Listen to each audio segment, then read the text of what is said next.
పొద్దున 5 గంటలకు అయితే లేచి జాన్సోల్ ఊరికి బయలుదేరదామని హీటర్ అయితే ఆన్ చేసుకున్నా. స్నానం చేసి వచ్చిన తర్వాత కొంచెం ఛాయ్ తాగుదామని స్టవ్ వెలిగించి ఛాయ్ పెట్టి పడేసి అట్లా ఛాయ్ తాగినాక బయటకు వచ్చి చూస్తే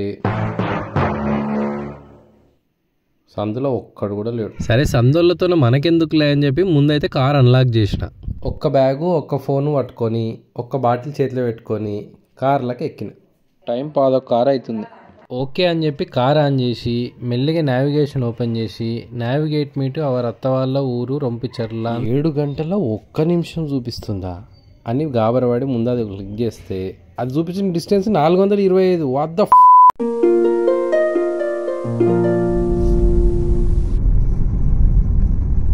హెడ్ లైట్స్ ఆన్ చేసుకొని జోరుగా అద్దాలు ఎక్కించి మెల్లగా నావిగేషన్ చూసుకుంటూ పోతున్నాడు. మనకు వచ్చిన విచిత్రమైన ఆలోచన ఏంటంటే లైట్లు బంద్ చేస్తే రోడ్డు కనిపిస్తుందా అని. అస్సలు కనిపిస్తలేదు. అట్లా కొంచెం దూరం పోయినాక ఒక మంచి సీనరీ కనిపిస్తే సైడ్ ఇండికేటర్ వేసి కార్ను పక్కకు ఆపిన. ఎర్లీ మార్నింగ్ అవడం వల్ల పొగమంచుతోనే మొత్తం పొలాలు చుట్టుపక్కల భూములన్నీ నిండిపోయి ఉన్నాయి. మీకు వీడియోలో కనిపిస్తుంది. ఓన్లీ ఒక 20% జస్టిఫికేషన్ కూడా లేదు. ఒరిజినల్ అయితేనే ఈ వ్యూ చూస్తే మాత్రం సూపర్గా ఉంది అంటారు ఎవరైనా. దూరంగా మంచుతో నిండిన ఓ కొండ. ఇట్లా కొండలు గుట్టలు చూసుకుంటా కొంచెం ముందుకు పోయినాక ఒక భారీ పైపు, దాని నుంచి వచ్చే ఒక దట్టమైన పొగ కనిపించింది. అట్లా కొంచెం దూరం పోయిన తర్వాత పొగ కింద పైపు కింద ఫ్యాక్టరీ అన్నీ కనిపించినాయి అనమాట. అరే అనుకునే లోపే బాటంలో ఒక హనుమగారు కనిపించారనమాట. ఈయనేంది ఎవరి కోసం వెయిట్ చేస్తున్నట్టున్నాడు అని అనుకునే లోపే ఒకసారి ఫేస్ లెఫ్ట్ టర్నింగ్ ఇచ్చుకో అని అన్నట్టు అనిపించి చూస్తే ఇంకేంది మొత్తం వానర సైన్యం మొత్తం దిగిందనమాట. సుమారు ఒక 30-40 కోతులు ఒకే దగ్గర ఉన్నాయి.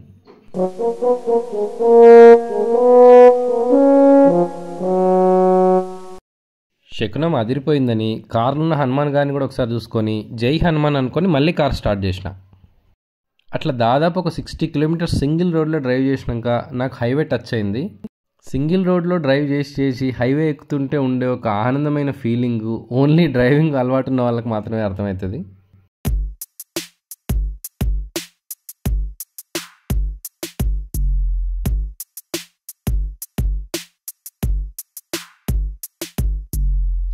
అట్లా హైవేకి కొంచెం దూరం పోయిన తర్వాత సూర్యుడు అప్పుడే పైకి వస్తున్న విజువల్ కనిపించి మనసుకు మంచిగా అనిపించి కారు సైడ్ కాపిన. ఆ పొగమంచును చీల్చుకుంటూ సూర్యుడు వేడి కిరణాలు శరీరాన్ని తగిలితే చాలా చాలా హ్యాపీగా అనిపించింది. వేడి కిరణాల వెచ్చదనం బాగానే పొందుతున్నావు కానీ 400 కిలోమీటర్లు జర్నీ చేయాలి, తొందర కార్ది అన్ని ఝాన్సీ వాయిస్లు వినిపించి మళ్ళీ కార్ స్టార్ట్ చేసిన. అన్న హైదరాబాద్ చక్కగా పోవాలి కదా. ఈయనేంది ఇంత విచిత్రంగా చూస్తున్నాడు.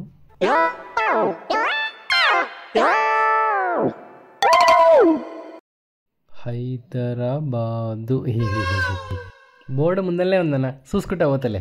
నమస్తే. అట్లా హైదరాబాద్ దగ్గరికి పోయినాక ఓఆర్ఆర్ ఎక్కే ముందు ఈ రెస్టారెంట్ నాకు కనిపించింది. పొద్దున్న ఆయన చాయ్ ఎప్పుడో అరిగిపోయింది కానీ ఇప్పుడు ఇక్కడ టిఫిన్ చేసి ఓఆర్ఆర్ ఎక్కుదాం అని కారు ఆపిన. ఆడ కూర్చొని తింటున్న వాళ్ళ ప్లేట్లకు తొంగి చూసి ఎక్కువ మంది పూరే తింటున్నారని నేను కూడా పూరే ఆర్డర్ ఇచ్చిన. ఎక్స్పెక్ట్ చేసినంత లేదు కానీ నా ఆకలి అయితే తీరింది. అట్లా టిఫిన్ చేసినాక ఒక్క ఛాయ్ వేస్తే జబర్దస్త్ ఉంటుందని పక్కనే ఉన్న ఛాయ్ సెంటర్కి వెళ్ళి ఒక ఛాయ్ ఆర్డర్ చేసిన. టిఫిన్ ఎట్లుందో కానీ ఛాయ్ మాత్రం జబర్దస్త్ ఉంది. టిఫిన్ చేసినాక అదే సెంటర్లో ఒక బిస్కెట్ ప్యాకెట్ ఒక వాటర్ బాటిల్ కొనుక్కొని మళ్ళీ కార్ ఎక్కిన. కడపలోకి ఇంత తిండి పడ్డది, నీళ్ళ బాటిల్ ఉంది. ఇంకా లేట్ చేయకుండా ఓఆర్ఆర్ ఎక్కేసి మంచి స్పీడ్లో దూసుకుపోదామని చెప్పి కార్ తొక్కిన. విజయవాడ హైవే ఎక్కినాక మస్తు మంది ట్రాఫిక్ తగిలిండ్రు. ఎంతమంది బైకుల మీద వెళ్తుండ్రు అంటే వాళ్ళందరినీ చూసినాక కనిపించింది ఎంతోమందికి టికెట్లు దొరికలేవని, రైల్వే రిజర్వేషన్ క్యాన్సిల్ అయినాయని, బస్సులలో కూడా ఫీజులు ఎక్కువ ఉన్నాయని. అందుకే మస్తు మంది సొంత బైక్ మీదనో లేదా ఫ్రెండ్ వెళ్తుంటే వాళ్ళతో సోపత్ తీసుకొనో సామాన్ వేసుకొని బైక్ మీద బయలుదేరినట్టున్నారు. అట్లా 120-130 కిలోమీటర్లు నడిపిన తర్వాత ఇట్లా బ్యూటిఫుల్ సీన్ ఒకటి కనిపిస్తే బండి ఇండికేటర్ వేసి మళ్ళీ పక్కకు ఆపిన. పంట చేను మీద నుంచి వచ్చే చల్లగాలి శరీరాన్ని తాకుతుంటే సూపర్ ఉనిండే. ఇట్లా బండి పక్కకు ఆపినాం కదా అని హోటల్లో కొన్న బిస్కెట్ ప్యాకెట్ నీళ్ళ బాటిల్ 2 ఖతం చేసిన. యాక్చువల్గా ఫస్ట్ వ్లాగ్ చేద్దామని ఝాన్సీ అన్నప్పుడు మనకు రానివి మనకు తెలియనివి ఈ వ్లాగులు ఎందుకే మనకు తెలిసిన కామెడీ టైమింగ్వి కామెడీ వీడియోలు మాత్రం చేసుకుందాం అని ఝాన్సీతోనే అన్నా. అప్పుడు ఝాన్సీ ఏమన్నది తెలుసా, మన ఛానల్ ఓపెన్ చేసి ఒక్కసారి ఎన్ని వాచ్ అవర్స్ ఉన్నాయో చూడు అని అన్నది. ఆ ఒక్క మాటతోనే లేచి ట్రైప్యాడ్ తీసుకుని పోయి కార్లో పడేసుకున్నా. అట్లుంటుంది మరి ఝాన్సీతోని.